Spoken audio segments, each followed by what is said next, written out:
Welcome back to our deep dive into the world of the samurai.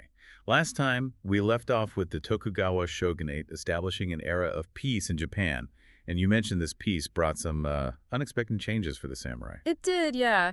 It might seem a little counterintuitive, but peace actually presented a whole new set of challenges for a warrior class. I can see that. If there are no wars to fight, then the importance of warriors tends to diminish. Right, exactly. And during the Edo period, which spanned from 1603 to 1867, Okay. the need for their military skills, it declined significantly. So what happened to the samurai during this time? We briefly touched on them taking up roles as bureaucrats, artists, but was that transition smooth for everyone?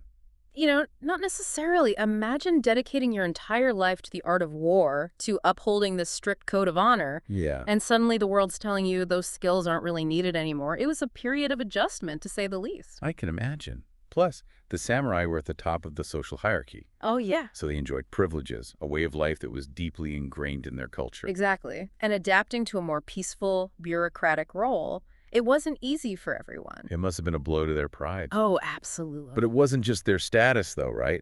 Their livelihood was affected, too. You're right. During the Edo period, the samurai were paid in rice by their daimyo. But as cities grew and the cost of living rose, many lower-ranking samurai really struggled to make ends meet. Imagine being a proud warrior, trained in combat, and you're struggling to put food on the table because peace has made your skills less valuable. It's like the world turned upside down for them. Yeah, pretty much. You have this warrior class losing its purpose, losing its economic stability, their traditional way of life. Yeah. It was a recipe for discontent. And that discontent eventually boiled over in the mid-19th century with the Meiji Restoration. All right, that's the big one. Yeah. This is the event that's often labeled as the turning point in Japanese history. Exactly. 1868, the Tokugawa shogunate was overthrown and the emperor was restored to power, Okay. marking the end of feudalism in Japan and the beginning of rapid modernization and westernization. Imagine the shockwaves this sent through Japanese society. Yeah, that's a huge shift. It was a time of immense change, and the samurai, they found themselves caught right in the middle of it. And then a few years later, the samurai class was officially abolished. So what happened to all those warriors who suddenly found themselves without a role in this new Japan? Well, it was a turbulent time, to say the least.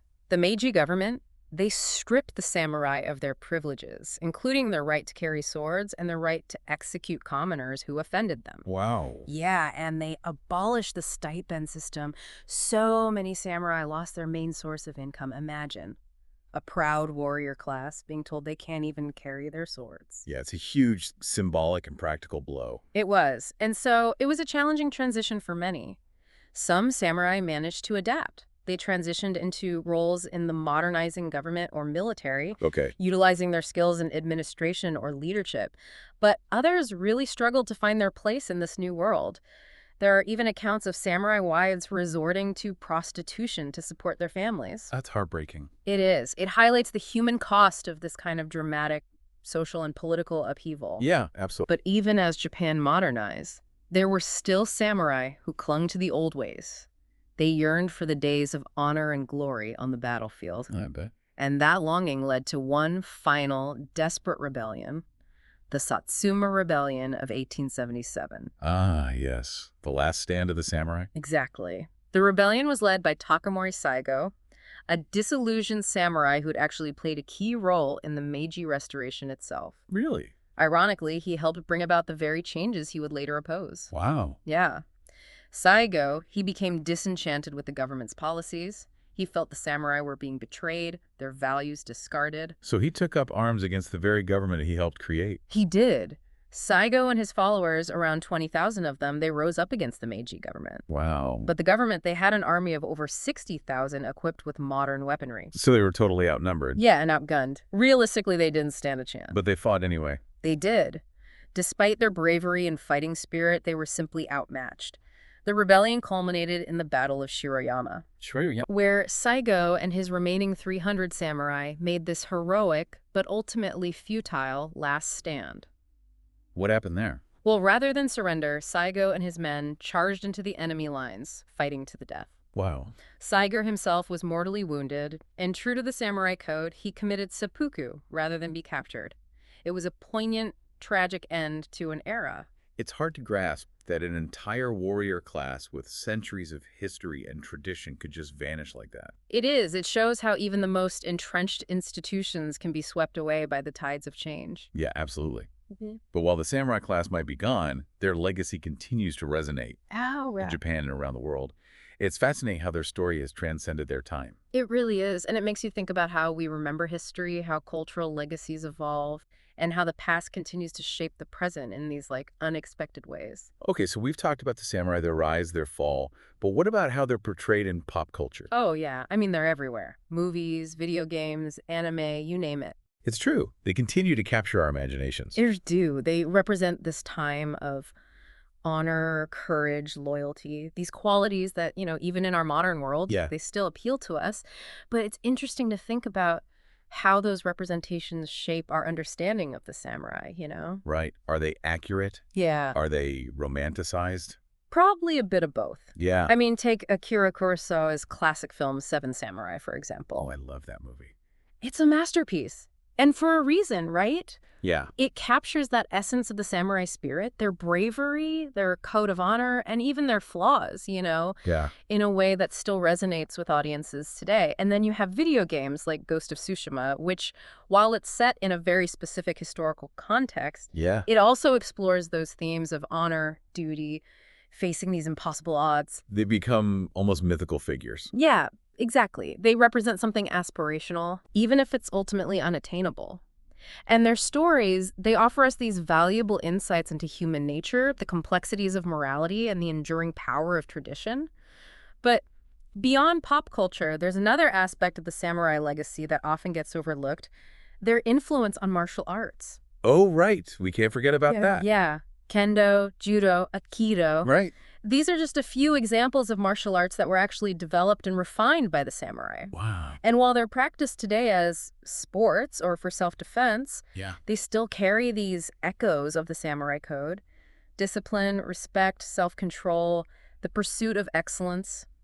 It's amazing to think that these ancient fighting techniques are still relevant and practiced today. Right. It really speaks to their enduring legacy. Right. But the influence of the samurai goes even deeper, seeping into the very fabric of Japanese society. In what way? Well, think about the values we associate with the samurai: loyalty, honor, duty. Yeah. These concepts are still highly valued in Japan today. I could see that. Even the idea of gambaru, which means to persevere, to give your best effort, it has these roots in the samurai spirit of determination and resilience. So while the samurai might be gone, their values live on in the cultural DNA of Japan. Exactly. It's like their spirit continues to inspire people even centuries later.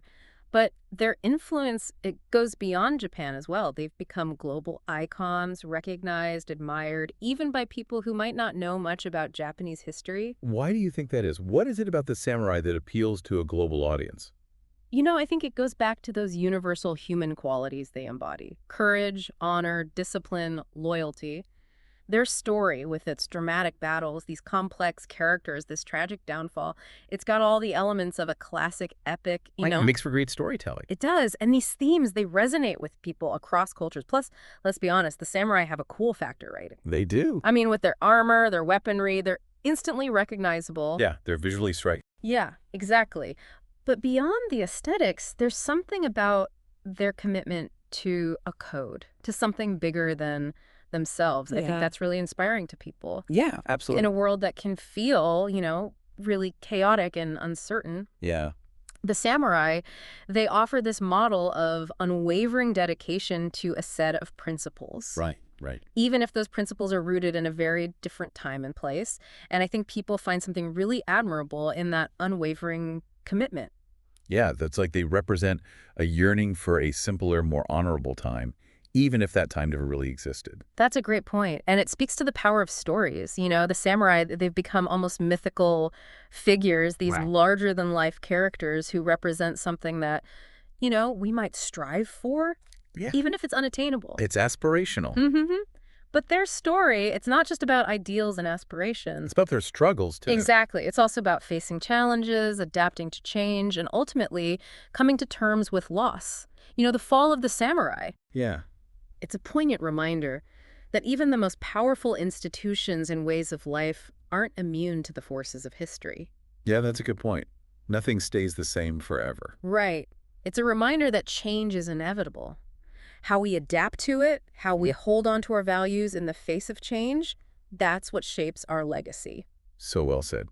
Okay, but before we wrap up our discussion on the samurai, Yeah. I want to explore one more aspect of their legacy, and it might surprise some people. Okay, what's that? Their impact on the tourism industry. Oh, yeah, of course. Believe it or not, the samurai, they continue to play a significant role in modern Japan's economy. You're right. It's something that often gets overlooked, but the samurai legacy is a major draw for tourists from all over the world. Absolutely.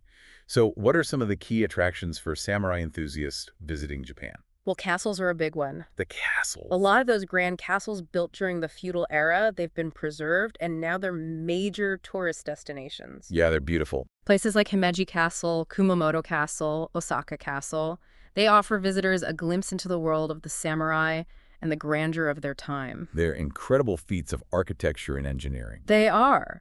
They were designed not only as defensive structures, but also as symbols of power and prestige. And visiting them today, it's like stepping back in time. You can walk through the same gates, climb the same towers, and just imagine what life was like for the samurai who lived and worked within those walls. It's like a living history lesson. It is. And beyond castles, there are also preserved samurai districts Oh, wow. in cities like Kakunodate, Kanazawa, and Matsue. Okay. These districts offer a glimpse into the everyday lives of the samurai, with their traditional architecture, those narrow lanes, those gated residences. You can walk the same streets where samurai once walked, see the homes they lived in, get a sense of their daily routines. It's like stepping onto a samurai movie set. Exactly. And some of these districts have been turned into open-air museums. You can visit the homes of former samurai families, see their gardens, learn about their customs and traditions.